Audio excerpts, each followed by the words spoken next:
como yo decía la semana pasada, los obstáculos pueden desaparecer, ¿no? Hay momentos en nuestra experiencia en que los obstáculos están ausentes. Y justamente de lo que quiero hablar hoy es precisamente de cuando los obstáculos se aminoran, bajan de volumen, baja su ritmo, incluso pueden llegar a estar completamente en la periferia de la experiencia o incluso sentirse completamente ausentes. Sí puede suceder eso y esa es la experiencia precisamente de la absorción meditativa, ¿sí? De alguna manera, de eso se trata la meditación. De eso se trata la meditación. Una de las aproximaciones a la meditación nos dice que de lo que se trata es precisamente de trabajar con los obstáculos, para que los obstáculos se vayan a la periferia, se salgan, digamos, de mi campo de atención por completo, y entonces pueda yo estar simplemente con la conciencia limpia, la conciencia brillante, la conciencia profunda de este instante, la conciencia total, ¿no? Y en el momento en el que eso se logra, digamos, ahí es donde estamos entrenando nuestra mente verdaderamente a funcionar de una manera distinta. Ahí es donde estamos realmente dejando una huella profunda en nuestra psique de la positividad que puede haber en este estado de conciencia, ¿sí? Solo queda la conciencia clara y lúcida. Y ahora, la mente naturalmente hace esto. No quiere decir que vamos a fabricar este estado de absorción de la nada, ¿no? El estado de absorción surge solo, es natural para la mente en el momento en el que los obstáculos pasan a segundo plano, o a tercero o a cuarto plano, ¿sí? Cuando los obstáculos verdaderamente se van, lo que naturalmente hace la mente es que se enfoca, es que se concentra, es que se absorbe en lo que llamamos el objeto de la meditación. Ahora, para facilitar ese proceso en el que aparezca simplemente la conciencia limpia, ¿no? Lo que hacemos en la meditación es que le damos a la mente un objeto, ¿sí?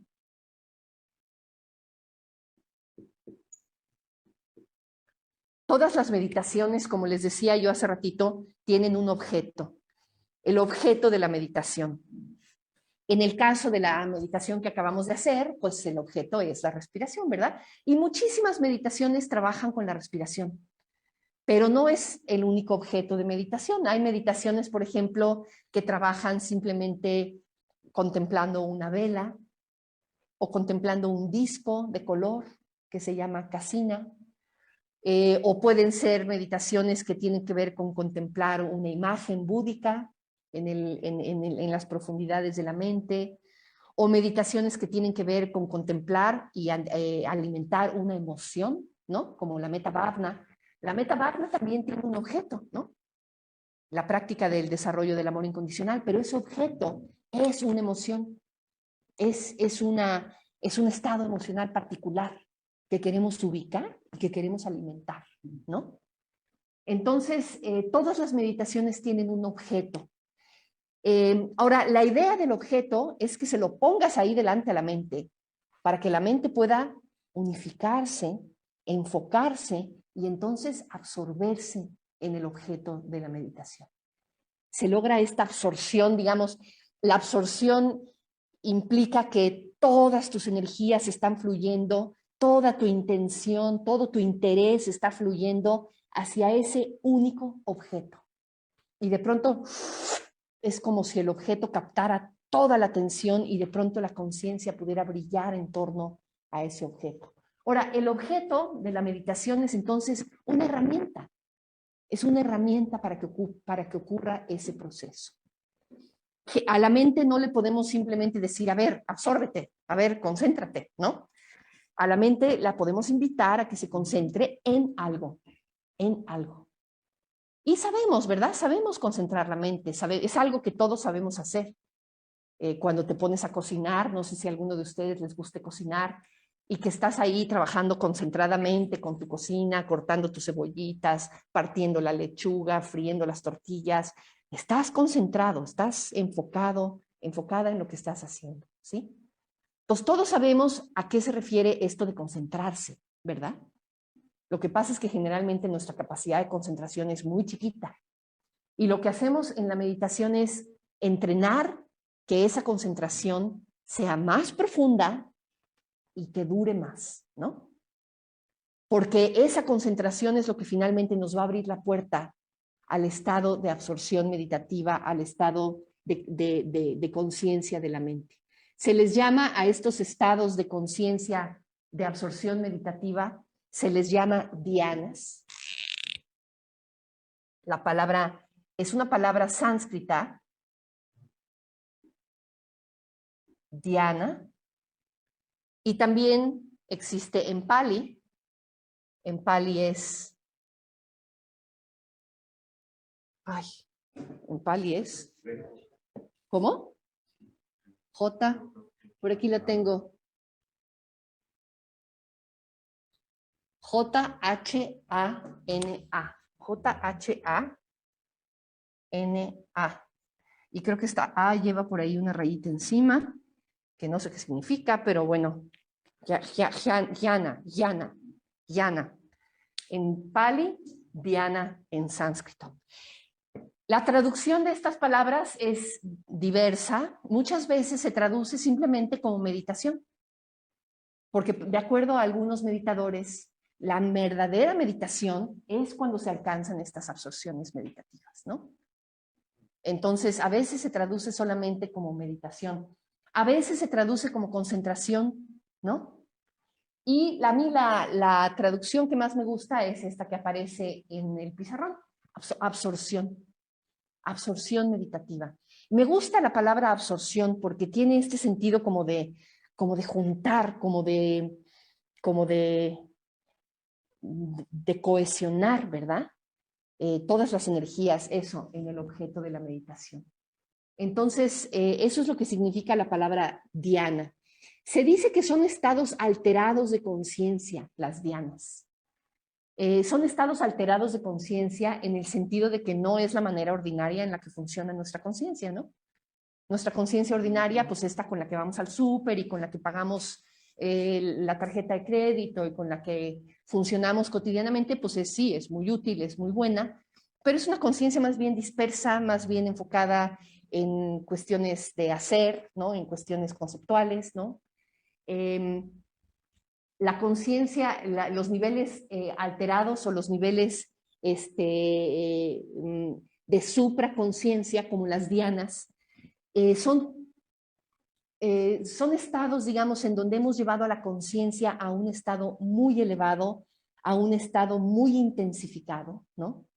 Y esto se dice que es muy beneficioso aprender a desarrollar estos estados. Primero que nada porque pueden llevar a que nuestra mente se vaya flexibilizando y se vaya haciendo, digamos, más receptiva para abrirse a la realidad. Y además se dice también que la felicidad, porque son estados mentales muy placenteros, la felicidad hace que ayuda mucho a propiciar el desarrollo espiritual.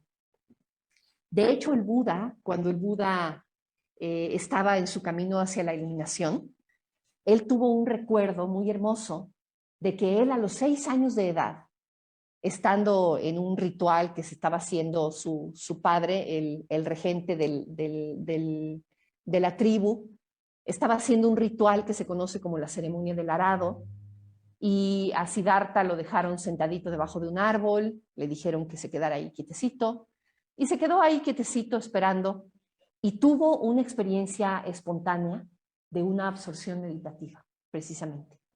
Se dice que entró en el primero, segundo, tercer, cuarto dhyana. Ahí estuvo el Buda que todavía no era el Buda, Siddhartha, sentadito como niño, experimentando de manera espontánea estos estados mentales. Y ya cuando el Buda estaba cerca de su iluminación, se acordó precisamente de esa experiencia de cuando él había alcanzado este estado meditativo de niño. y se dio cuenta de lo beneficioso que era, de lo útil, de lo inspirador que era darse cuenta finalmente que el placer y el gozo de la meditación no estaba peleado con el alcance de la iluminación, que el alcance de la iluminación incluía esos estados placenteros, esos estados increíblemente de una felicidad profunda, de un bienestar, de una tranquilidad increíbles, ¿no? Que son justamente las dhyanas. Entonces, bueno, pues las dhyanas tienen 4 características, fíjense, 4 características muy importantes. Las dhyanas, la tradición budista las clasifica, digamos, en 4 niveles de profundidad y se les conoce como la primera dhyana, la segunda, la tercera y la cuarta, ¿no? Al menos en las dhyanas que vamos a ver el día de hoy. Y todas las dhyanas comparten 4 características. La primera de ellas es que las dhyanas no se experimentan con los órganos de los sentidos. No se experimentan ni con el oído, ni con el tacto, ni con la vista, ¿no? Son experiencias sensoriales, digamos, pero entre comillas, porque son experiencia, pero ¿cómo va a ser experiencia que no está asociada a los órganos de los sentidos? Es una experiencia más bien de la mente, pero no nada más de la mente, porque obviamente también involucra el cuerpo. Pero los órganos de los sentidos no es lo que está en primer plano. No dependen de los órganos de los sentidos. La segunda característica es que la mente está concentrada.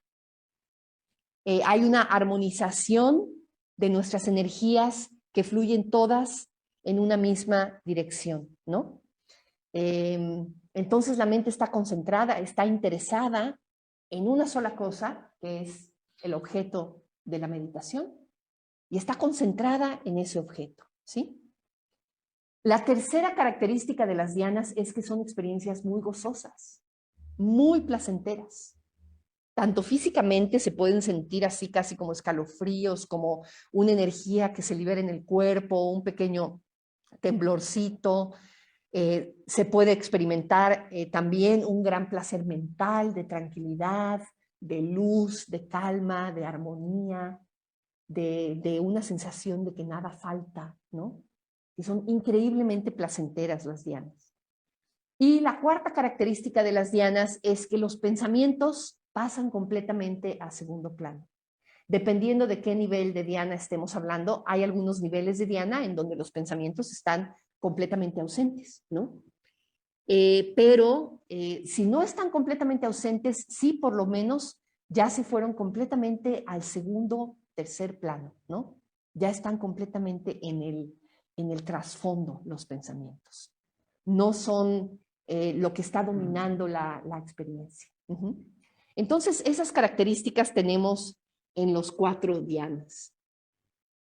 Pero antes de entrar a la experiencia de dhyana, empieza a surgir primero una cosa que se llama concentración de acceso, ¿sí? De hecho, hay 2 niveles de concentración. Primero está la concentración preparatoria.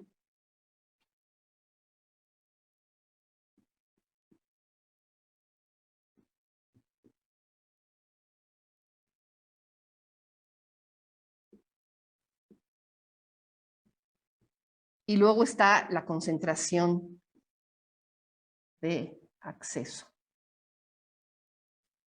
Entonces, ¿qué empieza a pasar? O sea, cuando empezamos a meditar, y esto es obviamente la teoría, ¿verdad? Porque a la hora de la hora resulta que pasan cosas bastante diferentes en nuestra práctica. Pero ¿cuál es el potencial de lo que puede pasar en nuestra práctica de meditación? Pues inicialmente se puede establecer con la concentración preparatoria un cierto nivel de continuidad de atención. Empezamos a agarrar la respiración y empezamos a estar ahí con ella, ¿no? Se empieza a establecer una continuidad y los obstáculos se comienzan a debilitar. Entonces ya no nos jalan tanto los pensamientos de mala voluntad o los pensamientos de deseo o los estados mentales de duda, ya no están tan presentes, se empiezan a debilitar, ¿sí? En la medida en que empezamos a agarrar más fuerza con esta atención a la respiración y tenemos la respiración cada vez más en el centro de nuestro interés, entonces empieza a venir la concentración de acceso. En la concentración de acceso todavía hay pensamientos, evidentemente, pero los pensamientos empiezan a cooperar con la meditación, empiezan a cooperar con estar presentes con nuestro objeto. Los pensamientos y las emociones pueden ser pensamientos y emociones que tienen que ver con la meditación misma, ¿no? Empieza a ser cada vez más fácil estar con el objeto. Puede que venga alguna distracción, pero ya la distracción ya no nos jala tanto, ¿no? Es más fácil mantenernos ahí con la respiración. Y es un momento muy importante este de la concentración de acceso, porque muchas veces dedicamos mucha energía a estar pensando, mucha energía a estar perdida en los obstáculos.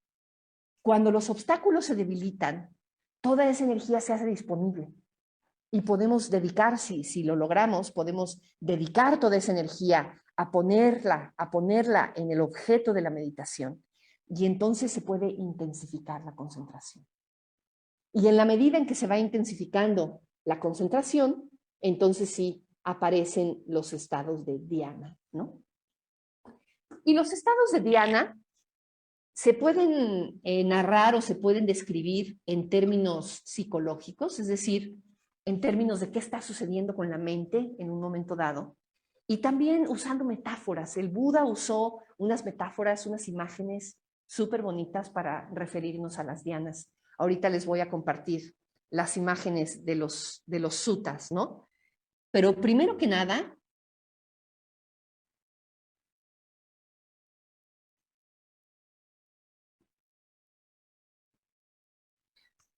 después de que la concentración de acceso se va haciendo cada vez más profunda, entramos a la experiencia de la primera dhyana.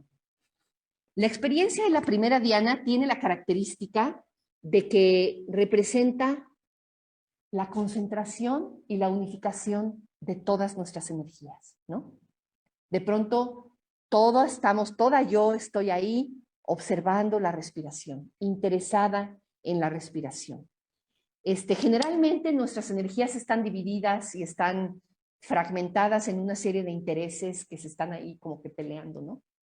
Y miren, ahorita mismo que les acabo ahorita mismo me está sucediendo, es esa fragmentación de mis energías, porque les estoy aquí tratando de decir esta idea, está pasando por mi mente este tema de el hilo de pensamiento que traigo aquí, y de pronto escucho que se prende la cafetera, ¿no? Y ¡ay, ya se prendió la cafetera! Y hay una parte de aquí que dice, ¡uy, ya se prendió la cafetera!, ¿no?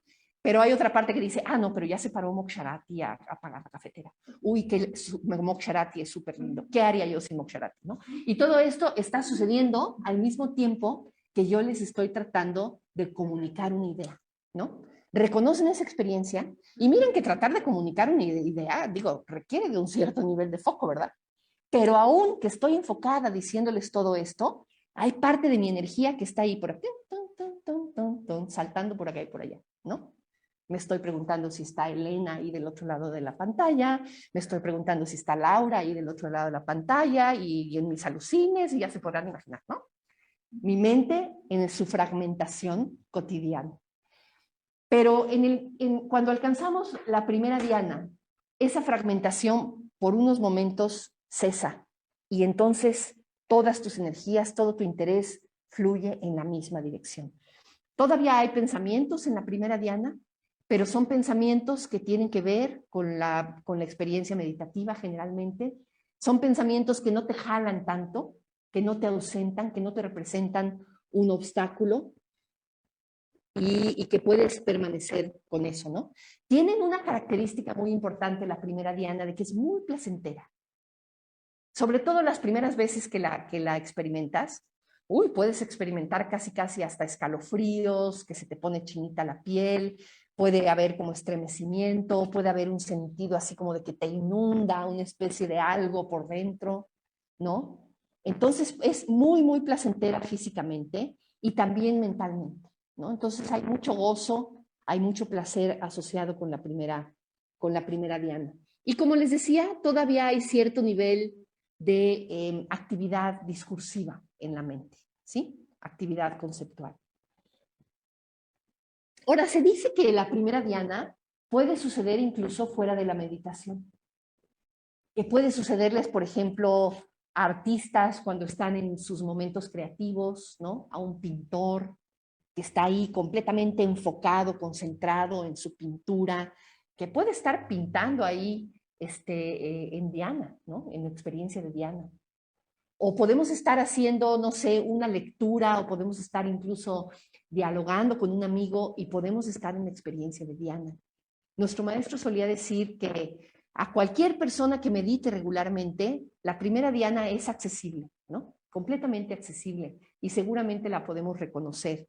Y que además una persona que tiene una gran salud mental y espiritual puede pasar tiempos muy prolongados incluso estando en la primera diana. Entonces, bueno, esa es la primera absorción meditativa. Luego viene pues la segunda diana, ¿verdad?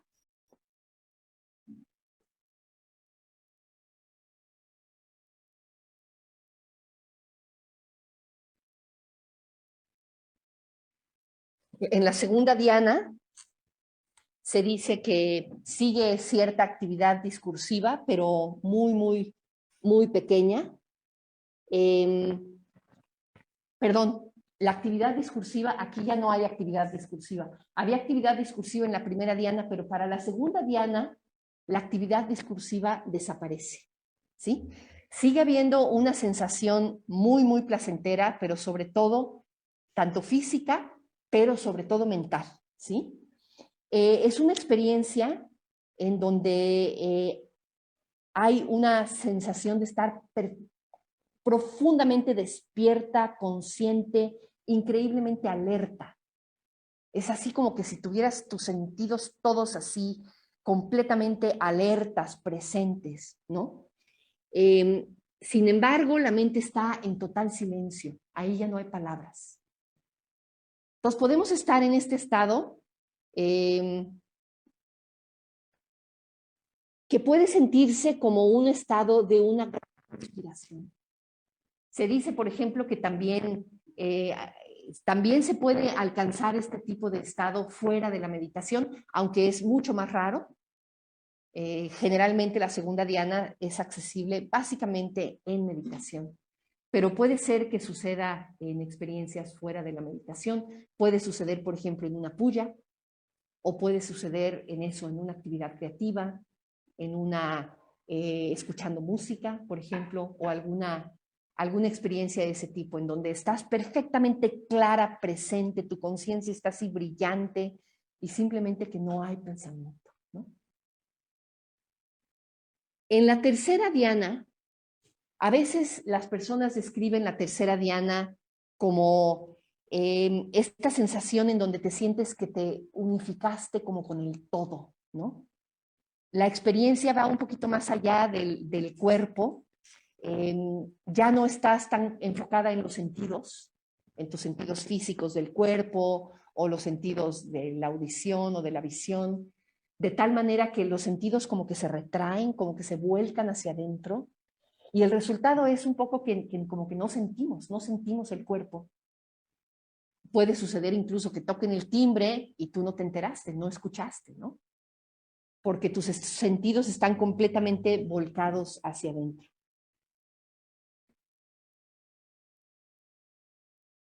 Entonces, todo lo que se experimenta es la conciencia. No se experimentan el tacto y el oído y la vista, se experimenta solo la conciencia. Y la conciencia se siente de alguna manera como si lo ocupara todo, ¿no? Este es el caso de la tercera diana.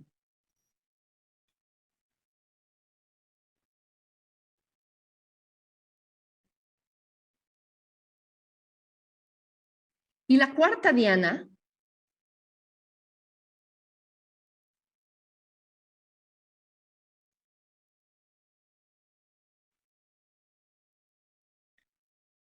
se dice que es una diana en donde ya fuimos más allá de las experiencias placenteras.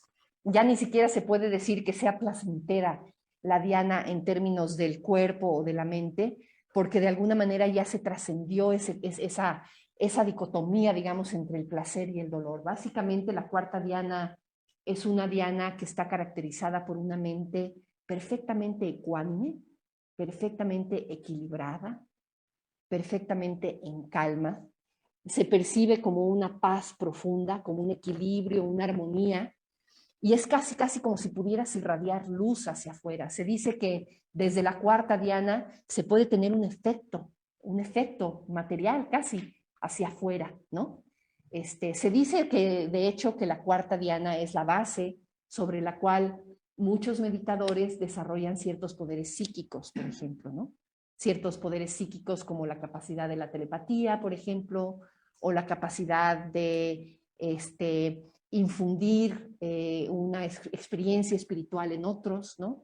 O incluso se habla de la levitación. Ustedes han oído hablar de la levitación, ¿verdad? Se habla de que la cuarta diana es justamente la base sobre la cual ocurren ese tipo de experiencias psíquicas, ¿no?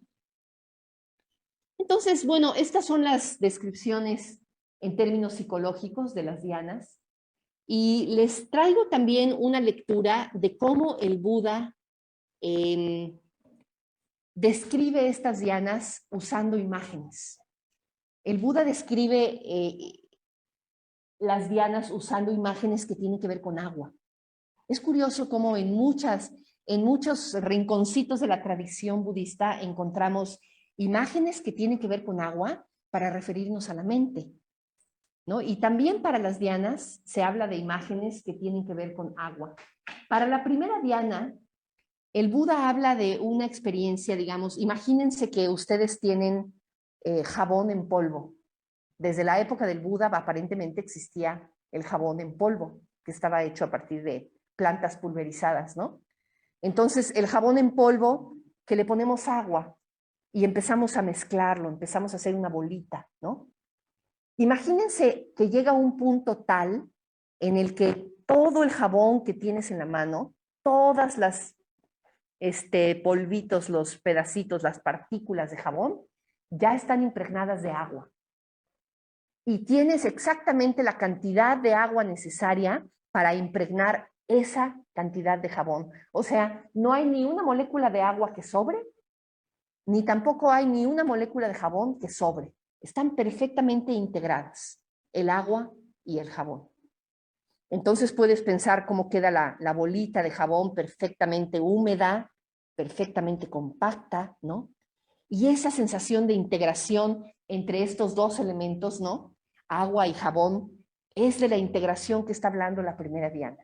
Cuando se están integrando tus energías para estar enfocadas en el objeto de la meditación, ¿no?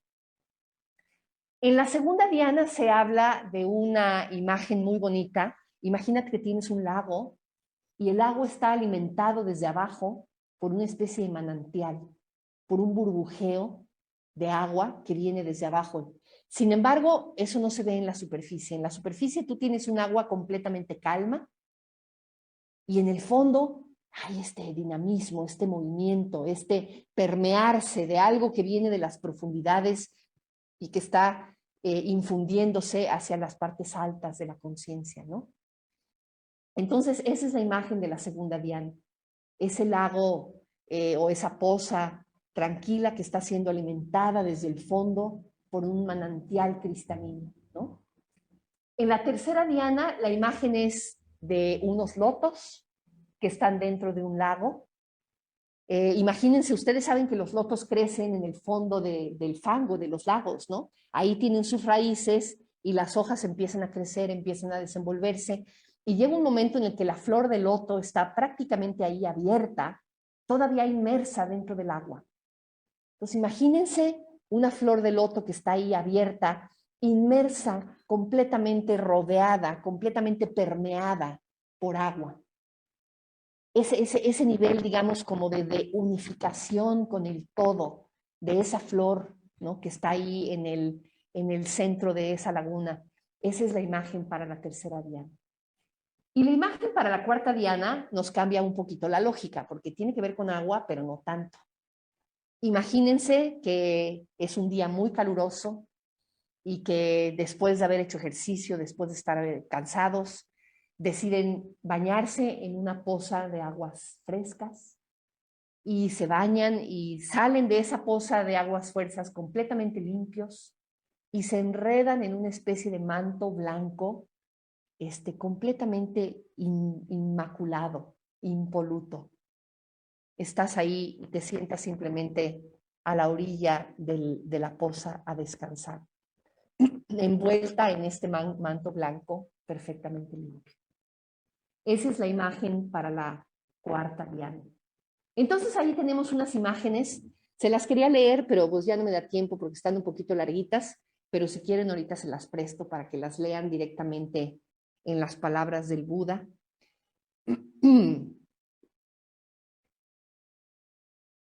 Es más, les voy a leer la imagen de la segunda diana, nada más para que tengan cierta idea. Dice, como un lago con aguas manantiales, cuando recibe abundantes lluvias, sus aguas que brotan desde adentro se mezclan con estas aguas frescas, de manera tal que las mismas impregnan e invaden todo el lago. Así también el monje impregna, baña y calma su cuerpo con el arrobamiento y placer nacidos de la reclusión de la segunda diana. Entonces, esos son el tipo de descripciones que tenemos en los suttas, porque hay varios suttas, hay varias escrituras en donde el Buda describe las dianas, ¿no? Esta es una de ellas, nada más, por si quieren la referencia, es un sutta que se llama el Samañapala Sutta, el sutta que habla de los frutos de la vida sin hogar. Recientemente les hablé de ese sutta, no me acuerdo en qué contexto, pero lo mencioné hace poquito. Entonces, bueno, pues ahí están estas imágenes, ¿no? Y fíjense que nuestro maestro Bhante usa palabras, habla de una cualidad particular que se encuentra presente en cada una de estas dianas y que de alguna manera dice él que la resume. Entonces, la palabra para la primera diana, según Bhante, es integración.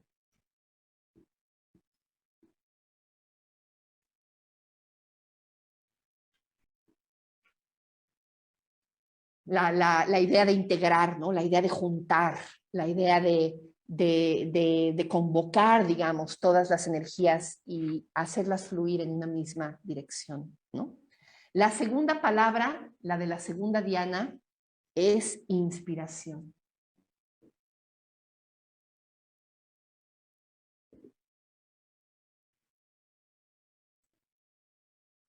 Se dice que esta es precisamente la diana a la que hacen referencia las actividades creativas, por ejemplo, de los poetas, de los músicos, de los pintores, cuando se ven infundidos por esa inspiración que les viene como de las musas, ¿no? Se habla de la inspiración de las musas. Es esa inspiración que se percibe en esos estados de absorción y de concentración en donde no hay pensamiento y en donde estás entregado al objeto de la meditación, ¿no? Después, la tercera diana se le llama impregnación.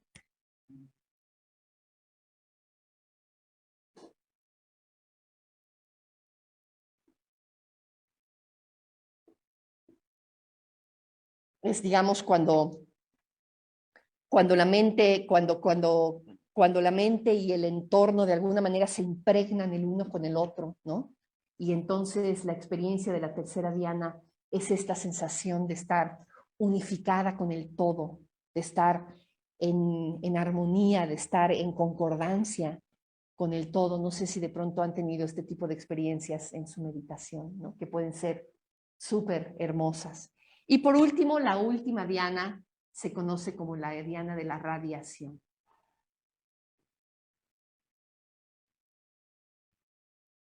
Porque es una experiencia en donde puede uno casi sentir como si irradiara luz hacia afuera, como si irradiara calma, como si irradiara este sentido como de equilibrio que surge de la meditación profunda, ¿sí? Entonces, bueno, pues ya se nos acabó el tiempo. Vamos a dejar ahí la charla. Si